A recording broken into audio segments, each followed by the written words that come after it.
Okay, today's Colorado trivia in our state is home to the first national forest campground in the country. Where is this area that dates back to 1919? The answer, my friends, it's Squirrel Creek in the San Isabel National Forest. This became the prototype for thousands of campgrounds around the U.S. Sadly, the campground is now gone. It was washed away in a flood in 1947.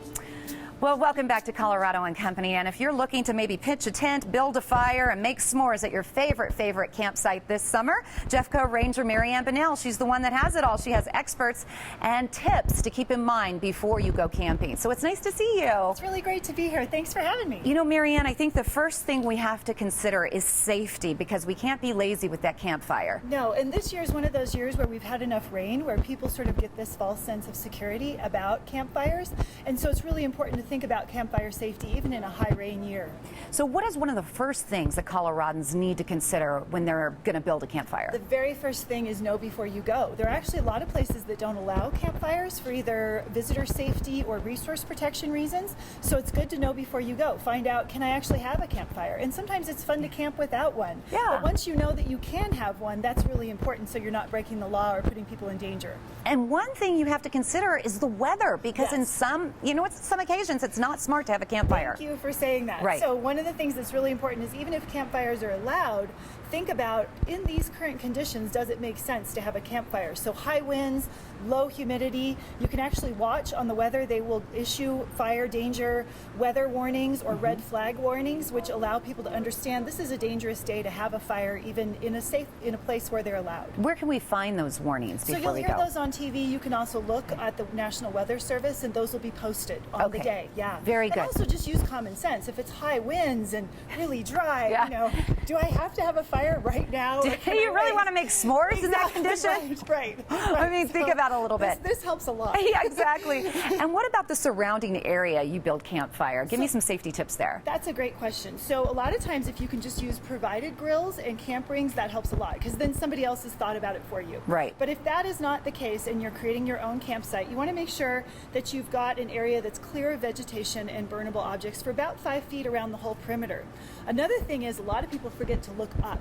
So what is above the campfire? That's Are there true. low-lying branches? Are there things that are going to create a problem if I have sparks going upward? So really make sure you look all the way around, 360 degrees. You got to be consider those pine needles, those the trees and all of that. And then what do we need to know and what do we need to consider once the fire's going? What should we watch for? So never leave a fire unattended. Never. So it always needs to be supervised by an adult. Letting pets and kids supervise a fire. No. Not such a good idea. Again, use your noggin, people. This is super important. So making sure the fire is supervised, keep it manageable. It's always tempting to throw those extra logs on there and be crazy, but really you want to keep a campfire at a manageable level. And again, never leave it unsupervised. And teach kids about safety with fire too, so that when they're around it, they can feel safe and comfortable. Well, and most of the time, I mean, if you like to camp, your children are going to carry on that tradition, and you want to make sure they know the safety rules. Yes. Putting out a fire. Oh my goodness. Do we just pour some water on it, and if there's a few little hot flames still going, that's okay, they'll burn out and walk away? Yeah, so we wish. Again, use this. So with campfires, there's this idea of drown it, stir it. So it's really good safety to have a shovel or something you can stir the campfire with. Drown it again. Here's the 2 rules of thumb. If the fire speaks to you when you pour water on it, in other words, it hisses, it's not ready.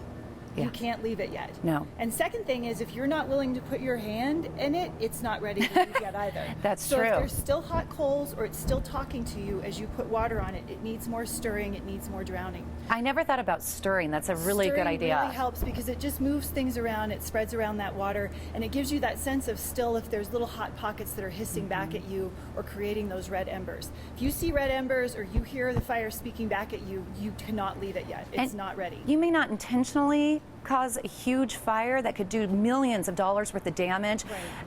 You know, people will lose their homes, lose belongings. But again, if you don't follow these rules, accidentally, it can happen. And we want to take care of our beautiful Colorado, don't we? We want you to have fun, we want you to be safe, and we want you to protect your local forests. Absolutely. And a totally dead fire. What does it look like besides not hearing the hiss? There's no hiss when you put water on it. There's no little red glows. And if you put your hands over it, you know, you don't need to put your hand in it, but if you put your hands over it, you don't feel heat coming off of it. Right. And that's okay. Be patient, you know. If the fire's not ready yet, chill out. Give it a little bit more time. Relax. You're in the mountains. Just have fun. I was in one of the most beautiful places this past weekend with my family, Estes Park. Oh, yes. Love it. Gorgeous, beautiful. One of the things we considered and we made sure to do was keeping the food away, not leaving it outside, even at night, trash, Yes. because that's the environment of where bears and mountain lions will come. Absolutely, absolutely. And so it's important to go with your campfires. What are you doing with your food items, and are you making sure that you're being bear safe? Right. And super important not to leave that scent. So if you've been cooking in the clothes, don't go